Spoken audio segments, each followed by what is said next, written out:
Hello everybody, Dren608 here again with another turn for the Civil War 1861 to 1865, published by VG Games, Victory Games, um, designed by Eric Lee Smith. This is my attempt at solitaire play. I did misplay when I built the initial fort here in New Orleans and the initial fort, I think, in Richmond as well, and maybe even the fort here in Nashville. That I only paid 2 commands for those, and I should have been paying 3. So mistakes made along the way. I'm going to let them stand. There was also a huge mistake here for these guys, Lyon and Price. They were both demoralized last turn. They each rolled a 5 on the +3 to +4 table, and I wasn't paying real close attention. That's a D for each. So Lyon should have had lost a unit because of demoralization, but in supply, but so would Price. Since I didn't take off either one, I'm going to let that stand as well. It just seems like a little too much work to correct that this early in the game. Hopefully I will not make any more huge mistakes like that, but let's see how turn 3 goes. We'll bring up the tracks. You'll see there's only 2 leaders and a whole bunch of Navy for the Union. There's 3 leaders for the CSA, and off we go. So we'll put the theater track here so you guys can see it, and that was my reveal. Primary in the west, I think for both, if I remember right. Yeah, everybody knows that turn 3 is the turn that Kentucky gets. Everybody starts to try and run around in Kentucky, and we have to do something about that. So, and I'm gonna skip through these. I did my die rolls here, and I'm just adding my commands for everything. Made a mistake there in that I let you actually see what I was putting down, so you actually will know what's coming next turn. We go into the action phase. So 4 for the Union, 4 for the South. So it's like, holy Toledo. So we add a whole bunch of commands to everybody.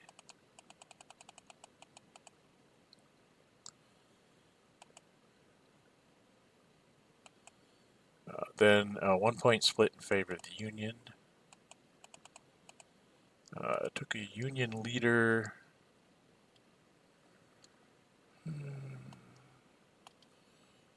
Threw him on the map, and then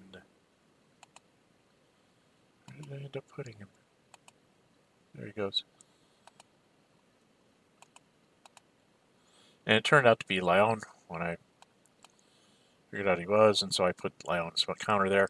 I am not playing with the optional rule of the optional rule. I am playing with the optional rule of Lyon becoming the 3-star leader, but I'm not playing with the WGA option of that option that says he can only become a 3-star leader if Sherman or Grant die. So, be that as it may. And then I think I took a... Oh, spent a West command point since we only had 1 differential. And I ran the guy all over Central Kentucky via rail. What am I doing? You see him kind of run around there. Because according to the rules, I own the rail lines, and if I rail through them, all those cities, I actually get their control.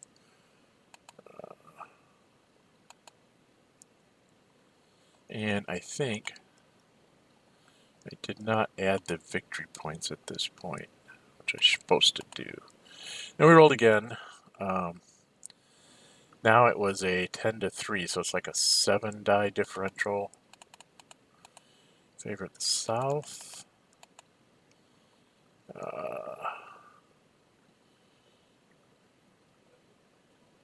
CS strength point went. Oh, I believe I took a strength point out of Nashville and moved it up to Kentucky, so it would be 2 strength points in the fort. Built a fort in Memphis.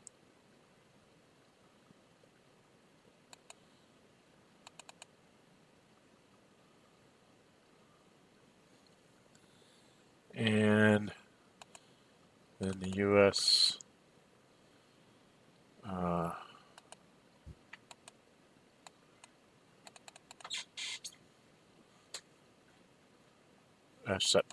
Fixed my victory points, and then went about doing what I had to do here. Yeah.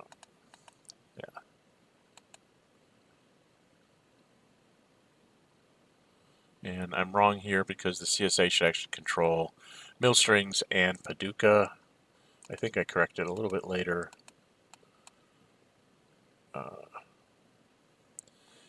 The U.S. spent 2 to get their river and ocean transports all on the board. Got their river ironclads and all that good stuff. And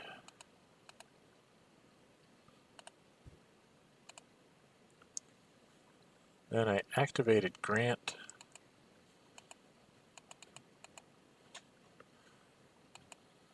Along with Porter in an overland naval attack together.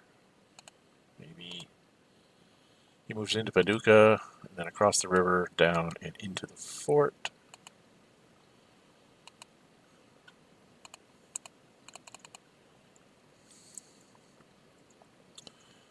And then I rolled a 4. I made a mistake here. This is not actually 6 to 2. It's not a 3 to 1. It's actually a 5 to 1 because I forgot to add in the ships. And I believe I go back and correct this here in a moment. You'll see me thinking I had a terrible die roll until I think about it and I go, wait a minute. Those die rolls I would have been at 5 to 1, which is column L plus 1, shift it down. And so I changed it. Defender was a D1, Grant was a 1. So I actually won that combat. Grant lives for the 7 and gets to be promoted. So I go put that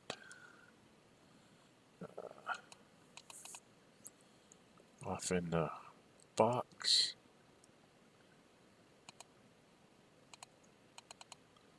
And then I moved Sherman down to, I forgot to roll for Porter, see me quickly roll there. And I moved a 2-point leader. Now I'm not sure that if, in the hidden leader rules, if you're going to activate somebody who's not 3 command points, if you don't have to reveal him to prove to your opponent that he is who he says he is. I didn't, but that would seem like a reasonable thing, that we assume everybody's 3 or 4 until you prove it otherwise. Army Northern Virginia took a couple points. What were we here? We were in 8 to 3, so it's a +5 to this to the Confederates. They took a leader and picked up some more points in their armies.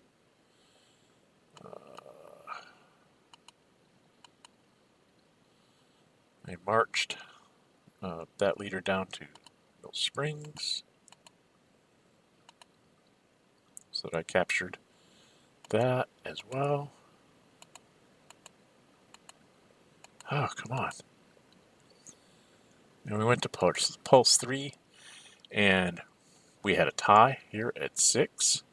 So now we're up to 3 table uses. And again, a whole bunch of, not these, where's that thing, this thing. Again, another whole bunch of commands coming up here. Everybody's got tons of commands. I think there's going to be this huge war going on here. And then there was a 8 to 6 +5 to the Union.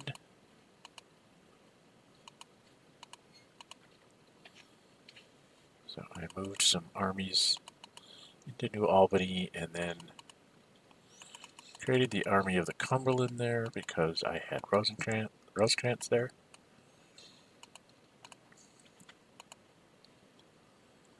And then CSA to Trans-Mississippi, they moved a leader. They had moved a leader up into Trans-Mississippi, and then he moved out.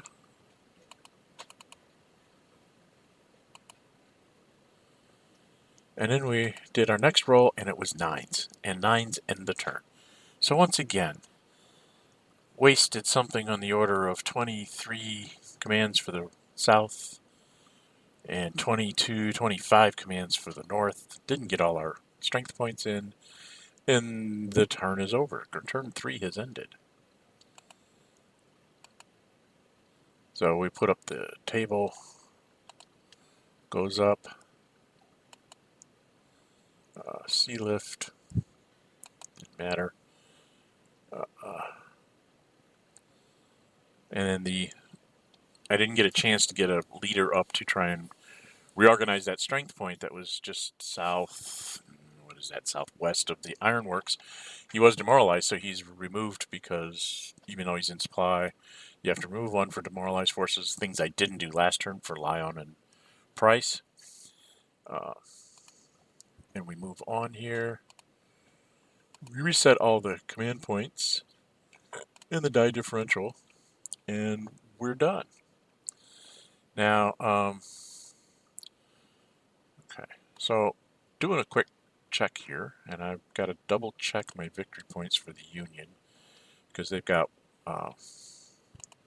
1 for Paducah, 2 for Louisville, 1 for Frankfort, 1 for Lexington, and 1 for Mill Springs because they moved Sherman down there with it. Or at least it's a 2-point leader that they moved down to Mill Springs. So that's 1, 2, 3, 4, 5, 6 out of 7 in Kentucky. So they started off the turn. They started with 9. They picked up 2 to get to 11. Then they picked up 6 and 5 to get to 22, and then they just picked up 6, not 5, so they really should have been at 28. And then the CSA is at 8. So right now at the end of turn 3, the Union is ahead 20 to 8, so they're ahead by 20 victory points. In the victory schedule, if you look in the manual, that means they technically are at a, is it decisive, or I don't remember here. Let's take a quick look at my rule book. At the end of game turn 3, they are 18 or more, so they're currently on pace to have a substantial victory. Obviously, the South is playing for long-term gain here, not for short-term. I mean, building fortresses and spending points to build fortresses in not only Richmond but down in New Orleans and placing forts along the Mississippi River and stuff. I'm not in this for a short-term win. If I was playing a true 3-turn scenario, the Johnson here up in Northern Virginia would have probably marched into West Virginia as soon as he could. I probably would have placed reinforcements a little different to try and force march into West Virginia.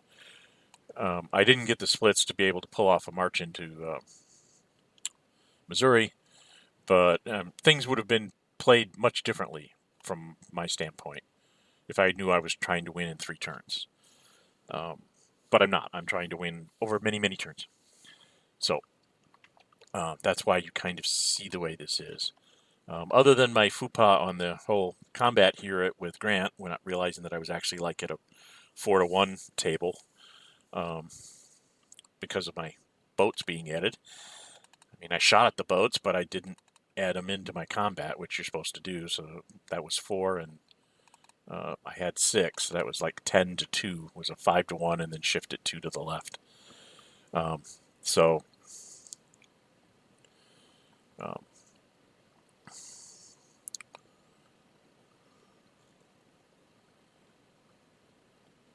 because if I remember right, the way you look at the chart, where's his charts? They have their charts here somewhere.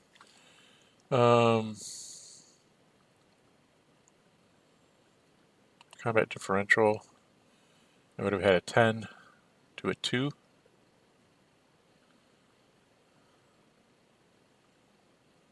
Which would have been an L2, and he did have 2 shifts because the forest and the fort. So that put me back down to the 4 to 1 table, not the 3 to 1 table, and the die roll with Grant would have been enough to blow him up. So did correct that. Thank you. And my leaders lived, and Grant's likely to become a 3-star general very quickly, which means I will probably have him going and taking over either the Army of the Cumberland, or I'll have him form the Army of the Tennessee. I'm not sure quite which yet. This leader that ran down in Granville Springs, he's threatening to go run off and like try and capture Knoxville right away in Tennessee, or to join up with the army and come back towards Bowling Green. I'm not sure which I'm going to do. In any event, again, another shortened turn, not unlike turn 1, where I got a whole bunch of command points and wasn't able to spend them. So I'm Gen608. If you like my videos, please subscribe. I will respond to comments on the game. Please point out any glaring errors that I'm making. And I'm going to probably hold up on this for a week or so while I work out some more turns, and then load up like 2 or 3 turns at a time when I do it, until I get into some very lengthy turns. Then I might do them once a week or something. Again, Civil War by Victory Games. It's a very old title, very nice title. I enjoy it. If you like my videos, subscribe. I will see you next time with Turn 4. Until then, bye-bye and stay safe.